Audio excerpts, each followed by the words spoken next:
गंगोत्री में आप सभी का स्वागत। आपके साथ मैं हूं प्रिया सिन्हा। उत्तराखंड के पूर्व मुख्य सूचना आयुक्त राधा रतूड़ी को नई जिम्मेदारी दी गई है। राधा रतूड़ी उत्तराखंड की पहली महिला मुख्य सूचना आयुक्त बन चुकी हैं।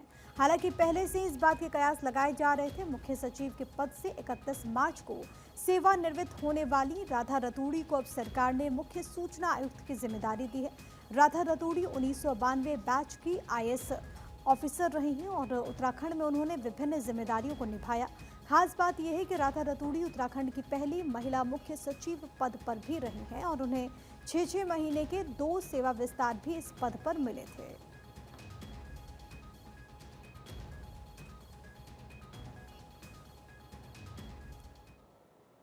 वहीं ऋषिकेश के चारधाम यात्रा ट्रांजिट कैंप में चारधाम की तैयारियों को लेकर गढ़वाल कमिश्नर विनय शंकर पांडे ने सभी विभाग के अधिकारियों के साथ बैठक की। बैठक में IG गढ़वाल राजीव स्वरूप सहित चारधाम यात्रा से जुड़े PWD, वन विभाग, परिवहन निगम, विद्युत विभाग, सिंचाई विभाग, स्वास्थ्य विभाग के अधिकारी मौजूद रहे। बैठक में चारधाम यात्रा की तैयारियों पर चर्चा हुई। 25 अप्रैल से पहले चारधाम यात्रा से जुड़े विभाग के अधिकारियों को निर्देश दिए गए हैं कि सभी व्यवस्थाओं को दुरुस्त किया जाए। साथ ही बताया गया कि CM धामी का निर्देश है कि जो भी श्रद्धालु यात्रा के लिए आएगा वो दर्शन करके ही जाएगा। जहाँ रोड्स में कुछ काम बचे हैं 25 अप्रैल तक सारे काम पूरे कर लिए जाएंगे। इन केस ऑफ इमरजेंसी हमारी होल्डिंग एरिया भी ऑलरेडी आइडेंटिफाइड है। निःशुल्क व्यवस्था भी है, सशुल्क भी है। जो अफोर्ड नहीं कर सकते उनको निःशुल्क रहने की और भोजन की व्यवस्था भी की जाएगी। यात्रा की संख्या को लेकर कोई प्रतिबंध नहीं है। मुख्यमंत्री जी का बड़ा क्लियर निर्देश है। माननीय मुख्यमंत्री जी ने कहा है कि जो भी उत्तराखंड आएगा चारधाम यात्रा के लिए उसको जरूर दर्शन के अवसर मिलेंगे। उत्तराखंड में चारधाम की यात्रा पर जाने के लिए श्रद्धालु जोर शोर से रजिस्ट्रेशन करा रहे हैं। इसके साथ ही VIP दर्शन पर गढ़वाल कमिश्नर ने VIP दर्शन नहीं कराने का फैसला लिया है। IG गढ़वाल राजीव स्वरूप ने बैठक के दौरान दिशा निर्देश दिए कि यात्रा के पीक के समय किसी को भी VIP ट्रीटमेंट नहीं दिया जाएगा। देखिए, जैसा आप लोगों को अवगत होगा कि पिछली जो कमिश्नर साहब की जो मीटिंग हुई थी, माननीय कमिश्नर साहब ने जो बातें बताई थी, वहाँ पे कहा था कि जब यात्रा का जो पूरा पीक जो होगा, जो यात्रा का पूरा पीक होगा इनिशियली, उसमें हम किसी भी को भी कोई भी हम VVIP जो ट्रीटमेंट है उसको नहीं दिया जाएगा। तो इन संबंधित विभागों से शासन स्तर से भी कंसर्निंग सारे स्टेट्स को ये लिख दिया गया है कि उनका जो VVIP हैं उनका बहुत स्वागत है, लेकिन उनका स्वागत एक जैसा हमारा एक श्रद्धालु जैसा आता है, उन्हीं की तरह से उनको हम वही सुरक्षा व्यवस्था और सारी व्यवस्था उनको बना के देंगे। लेकिन अभी जो ये पीक टाइम होगा इसमें VVIP दर्शन जो है वो स्ट्रिक्टली हमने बैन कर रखा है। श्री राधा कृष्ण मंदिर में अष्टमी के मौके पर मसूरी विधायक और कैबिनेट मंत्री गणेश जोशी ने कन्या पूजन कर माता रानी से सुख समृद्धि की कामना की। इस मौके पर नगर पालिका अध्यक्ष मीरा सकलानी ने सभी को अष्टमी की शुभकामनाएं दी। राधा कृष्ण मंदिर में आयोजित कन्या पूजन में 50 कन्याओं को पूजा अर्चना के साथ उपहार भेंट किया गया। इस मौके पर कैबिनेट मंत्री गणेश जोशी ने कहा कि आज उनकी तरफ से प्रदेश और देश की सुख समृद्धि के लिए कामना की गई और ये पर्व सनातन धर्म में विशेष महत्व रखता है। इस मौके पर नगर पालिका अध्यक्ष मीरा सकलानी ने कहा कि चैत्र नवरात्रि की अष्टमी के अवसर पर कन्या पूजन का सौभाग्य मिला। उन्होंने सभी देश और प्रदेश वासियों को अष्टमी की शुभकामनाएं भी दी। मौके पर मंदिर के पुजारी परशुराम शास्त्री ने कहा कि आज अष्टमी के अवसर पर कन्या पूजन किया गया है और ये बहुत ही सौभाग्य का क्षण है। अष्टमी के दिन जो माँ गौरी का दिन है, हम कन्याओं का पूजन करते हैं क्योंकि कन्याओं को देवी स्वरूप माना जाता है। और आज हमारे यहाँ की अध्यक्षता के साथ अपने कार्यकर्ताओं के साथ हमने 51 कन्याओं का पूजन यहाँ पर किया, उनका आशीर्वाद हमने लिया है। हमने माँ से प्रार्थना की है कि हमारी मसूरी, हमारा देश, हमारा प्रदेश आगे बढ़े, हम लोग स्वस्थ रहें और जिन जिन क्षेत्रों में हम लोग काम कर रहे हैं हम आगे बढ़ें। चैत्र नवरात्रि की अष्टमी दिवस है और आज कन्या पूजन का विधि विधान भी है और ये हमारा सौभाग्य है कि हमको आज कन्या पूजन में शामिल होने का मौका मिला।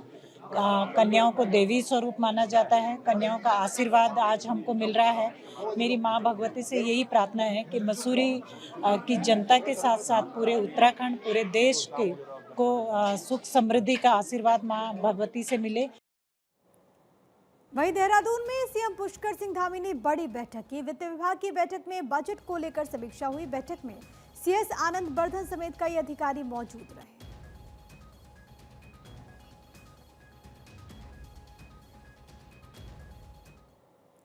हरिद्वार में वक्फ बोर्ड संशोधन अधिनियम संसद में पास होने पर पसमानदा समाज के मुसलमानों ने समर्थन किया। साथ ही केंद्र की मोदी सरकार का आभार भी जताया। हरिद्वार के देवपुरा चौक पर इकट्ठा हुए पसमानदा मुसलमानों ने वक्फ माफियाओं का पुतला जलाते हुए नारेबाजी की और अधिनियम का विरोध कर रही राजनीतिक पार्टी पर भी नाराजगी व्यक्त की। वक्फ माफियाओं का पुतला फूंकने के बाद राष्ट्रवादी पसमानदा मुस्लिम राष्ट्रीय मंच से जुड़े लोगों ने हरिद्वार प्रेस क्लब पहुंचकर वक्फ संशोधन के समर्थन में प्रेस कॉन्फ्रेंस की। संगठन के राष्ट्रीय अध्यक्ष शमशाद मीर का कहना है कि वक्फ बोर्ड की संपत्तियों पर चंद लोगों का कब्जा था। पसमानदा और मुसलमानों की अन्य पिछड़ी जातियों के उत्थान के लिए कोई कदम नहीं उठाया जा रहा था। इस व्यवस्था में बदलाव आने से सभी संप्रदायों और जातियों का विकास समान रूप से हो पाएगा। इसके लिए उन्होंने प्रधानमंत्री का आभार भी व्यक्त किया।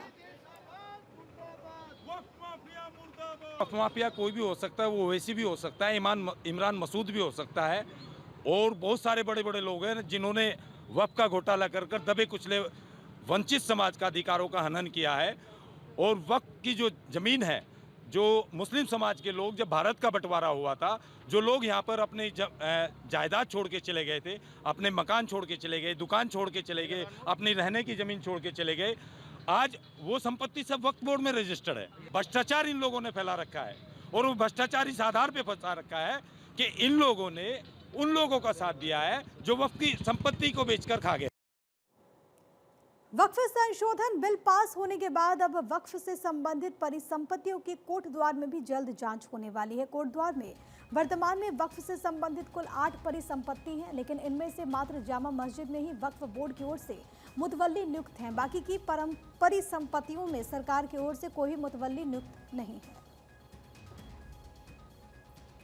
कोटद्वार में जो वक्फ से संबंधित जो संपत्तियां हैं वो ठीक ठाक है। अभी यहाँ पर मुतवल्ली सारी संपत्तियों के नियुक्त नहीं किए गए। सिर्फ एक मई मुतवल्ली ऐसा हूँ जो 15-16 में नियुक्त किया है। इसके बाद 17-18 पड़ी है हमारी, 19-20 है, 21 तक है। लगभग 6 संपत्तियाँ यहाँ पे हैं। अभी उनमें मुतवल्ली नहीं है। अभी जो पुराने नाम चल रहे थे जिनकी डेथ हो गई है वो वर्तमान में नहीं है। हमने वक्फ बोर्ड में बात की है। इस बार इस सत्र में जो है यहाँ पे भी सारी जगह मुतवल्ली बना दिए जाएंगे।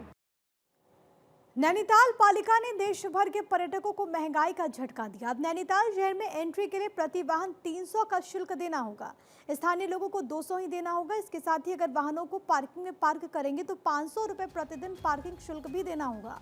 बाहर से आने वाली बाइक को पार्किंग के लिए 100 रुपये देने होंगे। नैनीताल पालिका ने बोर्ड बैठक में प्रस्ताव पास किया। स्थानीय लोगों को भी 25 रुपये घंटे के हिसाब से अशोक पार्किंग में वाहनों को खड़ा करने की अनुमति दी गई है। साथ ही पालिका ने शहर में एंट्री पॉइंट्स चुंगी स्थल पर 36 कैमरे इंस्टॉल करने का फैसला लिया। ऑनलाइन ही पेमेंट करना होगा। अगर कोई ऑफलाइन पार्किंग करेगा तो उसके लिए 100 रुपये अतिरिक्त देने होंगे। नैनीताल में पार्किंग टेंडर को लेकर हाईकोर्ट में याचिका दायर की गई थी। इस पर कोर्ट ने पालिका से शुल्क बढ़ाने को लेकर के दिशा निर्देश दिए। पालिका ने पार्किंग शुल्क को बढ़ा दिया है। हमने रेट बढ़ाया है। टोल पे बाहर से आने वाले वाहनों पर 300 रुपये और लोकल पर 200 रुपये रहेगा। और उसके अलावा पार्किंग के रेट भी सुधारे गए हैं। पार्किंग में 500 रुपये सभी वाहनों के लिए लगेंगे। लोकल्स को जो है अशोक पार्किंग है हमारी, उसमें 25 रुपये प्रति घंटा के हिसाब से लोकल 4 व्हीलर लगा सकते हैं। हमने सर्वे किया है, लगभग 36 कैमरे लगने हैं और QR कोड सभी जगह पर लगेगा और ऑनलाइन पेमेंट होगा। इस संबंध में हमने बैंकों से भी बात की है, तो उनके माध्यम से हमको कुछ मशीनें उपलब्ध कराई जा रही है जिसमें हम QR कोड की व्यवस्था भी होगी। नकद भुगतान करने वाले के लिए हमारा इसमें 100 रुपये की पेनल्टी अधिक लगेगी, तो कैशलेस को बढ़ावा दिए जाने के लिए वो काम कर रहे हैं। खबर अब लक्सर से, जहां पर मखियाली गांव में ग्रामीणों ने राज्य सेक्टर योजना से कराए जा रहे सड़क निर्माण कार्यों में धांधली करने का आरोप लगाते हुए हंगामा किया। ग्रामीणों का आरोप है कि निर्माण एजेंसी में सड़क निर्माण में दरअसल घटिया ईंटों का इस्तेमाल हो रहा है। अधिकारी भी कोई निगरानी नहीं कर रहे हैं।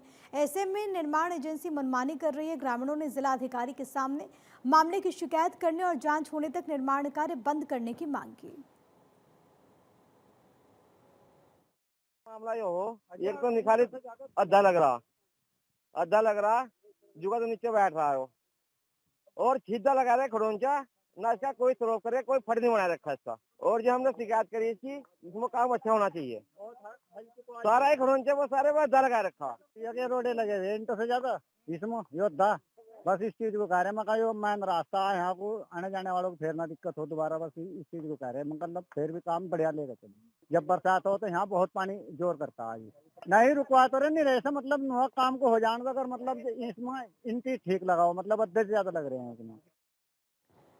वहीं केदारनाथ यात्रा को लेकर जिला प्रशासन तैयारियों में जुटा हुआ है। पैदल यात्रा मार्ग को सुचारू बनाने के लिए डिजास्टर मैनेजमेंट अथॉरिटी के कर्मचारी बर्फ हटाने के काम में लगे हुए हैं। डीडीएमए के अधिशासी अभियंता विनय झिकवाड़ ने जानकारी दी कि यात्रा मार्ग पर बर्फ हटाने के लिए 270 मजदूरों को तैनात किया गया। इनमें से 70 मजदूर छोटी लिंचौली से बड़ी लिंचौली तक बर्फ हटाने का काम कर रहे हैं, जबकि 200 मजदूर नए और पुराने ट्रैक पर बर्फ हटाने में जुटे हुए हैं।